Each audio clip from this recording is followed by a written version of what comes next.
What's up, guys? Today is Monday, April 20th. Ha ha ha ha ha ha ha ha ha ha ha. Okay. Um, so today we have a lot of content to go over, and for some reason this recording app makes it look like my hair is really long and shaggy, and I need a haircut. Must be the app. Okay. Anyways, today we are finishing off the book of the Acts of the Apostles, which means that there is a test coming up soon, which means we need to pay extra attention to what's going on in our lecture today. Okay. A couple other things to talk about. Just make sure you start off with the daily examen, and then after the examen, we are going to discuss some new rules. We're might be incorporating some daily quizzes. I know that's the last thing you guys want to hear, but I think that it's going to help to improve the comprehension level of the content we're reading.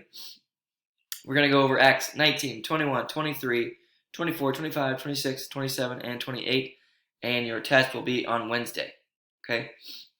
So let's go ahead and get things started. The daily examen, I did the examen. It is about the spiritual gifts that God has given you. It doesn't really even have to be about spiritual gifts, any kind of gifts. If you think you're really good at CYO basketball, that could be a gift that God has given you. On the flip side, if you think maybe you are a very patient person, that is a very rare quality that God has given you, and I think you should use that in your life. If you, for some reason, have a really easy time connecting with like smaller kids, grade schoolers and stuff like that, that's also a gift, right? So think about some of the gifts that God has given you, and just by realizing what kind of things you're good at or what kind of things you like, that is God really trying to tell you maybe what you should do in your life. So you don't have to wait until you're old to figure out what you're supposed to do. If you're good at something and you like doing it, you can start pursuing that right now. Okay. All right. Moving on. So some new rules for this class.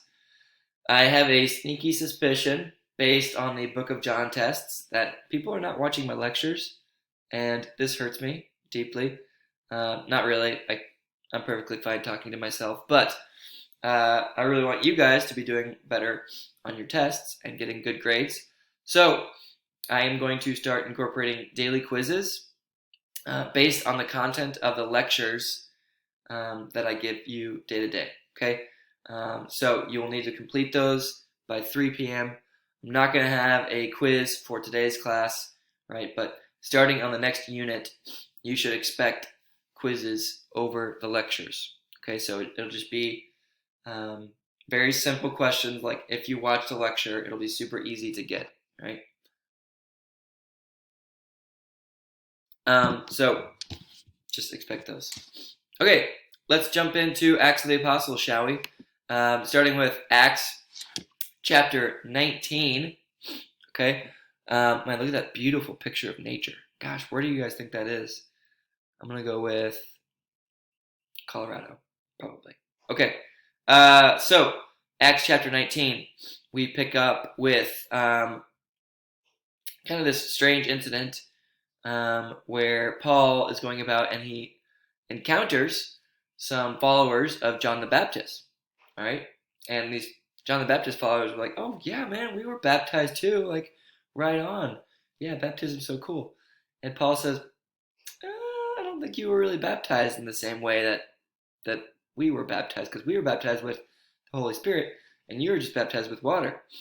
And even John the Baptist acknowledged that if you really wanted to be baptized, you need to be baptized in the name of Jesus Christ, not John the Baptist. And so Paul explains how everything John the Baptist was doing was working up to Jesus. Right? From there, Paul goes to Ephesus, and he encounters a lot of people doing some crazy magic stuff, some Harry Potter followers, I guess.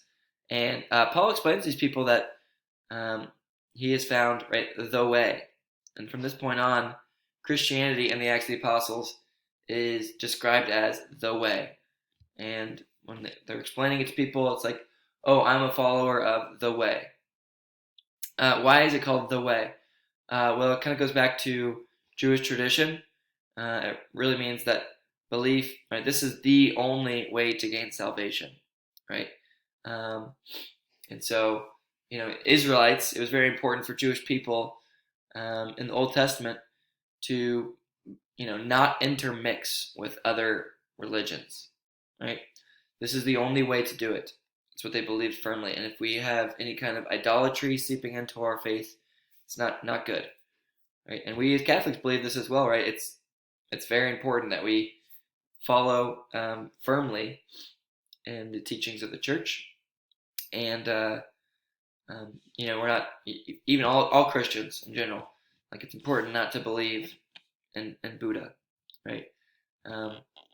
Belief in Jesus is the only way to gain true salvation. Okay, all right. Acts chapter 21. Paul makes his way back to Jerusalem. Look at that nice, beautiful forest he's walking through. But people, once he gets back to Jerusalem, they arrest him and they try to kill him. Man, why are people trying to kill Paul? Why are they so angry with Paul? Well, as we just said, the Jewish people believed, right, that they wanted to keep their religion as pure as possible, no bad influence, and they saw Paul as a bad influence, right? Paul was going into the synagogues saying that he was still kind of Jewish, right? But believing that there was essentially God had come down from heaven, right? And if you are a strict law-abiding Jew, this is huge blasphemy for you, okay? So the crowds seize him. They want to try and kill him, and actually, the Romans come in and they see everything that's going on. They're like, whoa, whoa, whoa, we don't want a rebellion going on here. So they seize Paul, they quiet the crowd. Okay? So the Romans are kind of asking Paul, why are all these people so angry with you? And Paul defends himself. He says, well, I was once a very pious and law-abiding Jew, but I was converted, right? And so he explains his conversion story. And the people that are listening to him basically do not give a hoot at all.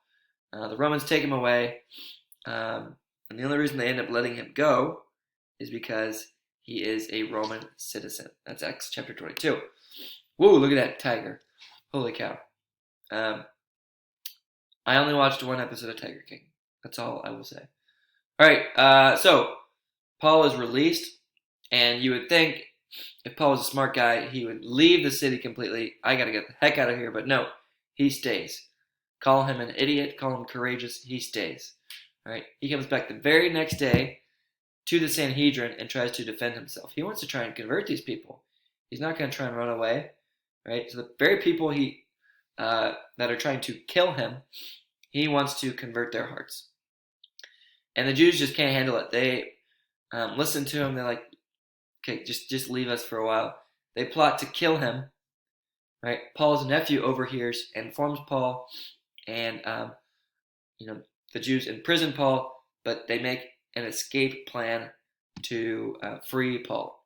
So Paul's nephew says, okay, so obviously all the Jews want to kill you. The Sanhedrin's not going to be having it, right? Let's, instead of going through the Sanhedrin, let's have you imprisoned and captured by the Romans, right? And see if you can make your appeal through the Roman court system. So they have to go through all the correct steps, right? All the levels, and really Acts chapter 24 through 28 is Paul going up and up and up, telling his conversion story. And so as he's going through these basically levels of the court, right, he is sharing the story of Christianity with higher people as he goes, right? So it's a great way, really, to spread the message. So first person he makes his case to is Felix, who is like, let's say like the high judge, and he's Roman, right? He's the high judge of the Jewish people. And the Jews are trying to make him seem like a dangerous political person. Felix is like, I don't really know. I can't make a decision. I'm just going to keep you in prison for 2 years. Okay. Court appeals take a long time, I guess. Right. So after 2 years, Felix apparently dies. New guy comes in, and the court appeal goes all the way up to Agrippa, and Agrippa is essentially it's Herod Agrippa, right?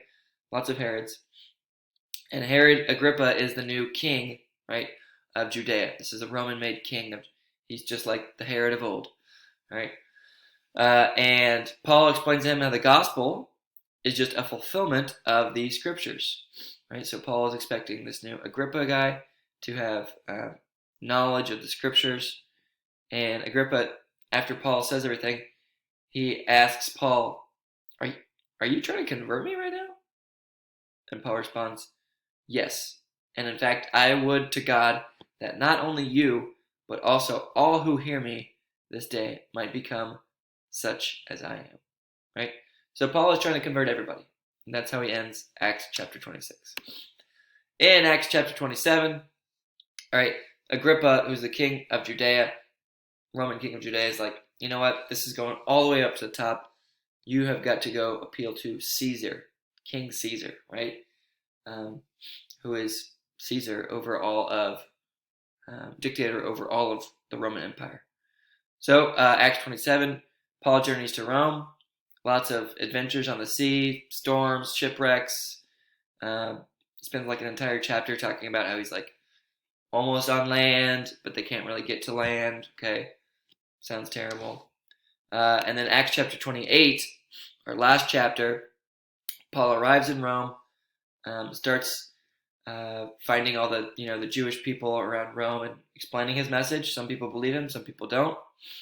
And Paul lives there for 2 years, and he is martyred by Nero. So tomorrow we're going to go over more kind of what the whole point was of Acts of the Apostles, talk about some themes, and get you guys ready for the test on Wednesday. Have a fantastic Monday, gentlemen. Try not to make too many 420 jokes, and we'll see you tomorrow. Bye-bye.